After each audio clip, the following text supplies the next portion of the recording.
এখন আমরা একটি গুরুত্বপূর্ণ প্রমাণ দেখব। প্রমাণটি হলো তরলের প্রবাহের ক্ষেত্রে ধারাবাহিক সমীকরণ ব্যাখ্যা করো। তাহলে প্রথমত আমরা এখানে ক্রমশ সরু একটি পাইপ নিব, মানে পাইপটি ক্রমশ চিকন হয়ে যাচ্ছে।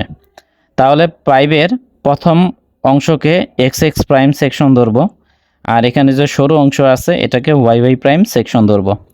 তাহলে এক্স এক্স প্রাইম সেকশনে গতিবেগ v1 বা তরল প্রবাহের গতিবেগ v1 এবং ক্ষেত্রফল a1, আর দ্বিতীয় সেকশনের ক্ষেত্রে বা ওয়াই ওয়াই প্রাইম সেকশনের ক্ষেত্রে তরলের গতিবেগ v2 এবং ক্ষেত্রফল a2।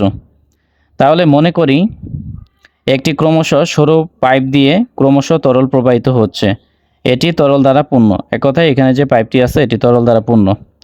তাহলে a1 হলো এক্স এক্স প্রাইম সেকশনের ক্ষেত্রফল, a2 হলো ওয়াই ওয়াই প্রাইম সেকশনের ক্ষেত্রফল, আর v1 ও v2 হলো এক্স এক্স প্রাইম এবং ওয়াই ওয়াই প্রাইম সেকশন দ্বয়ের তরলের বেগ।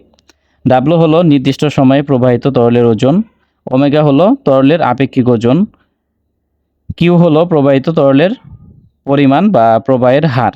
এক কথায় প্রতি সেকেন্ডে কী পরিমাণ তরল প্রবাহিত হচ্ছে এটার মান হলো কিউ। তাহলে উভয় সেকশন দ্বয়ে প্রবাহিত তরলের পরিমাণ কিউ ইকুয়াল টু আমরা বলতে পারি a1 v1 equal to a2 v2। এক কথায় মূল সূত্র হলো কিউ ইকুয়াল av। তো প্রথম সেকশনের জন্য a1 v1, দ্বিতীয় সেকশনের জন্য a2 v2।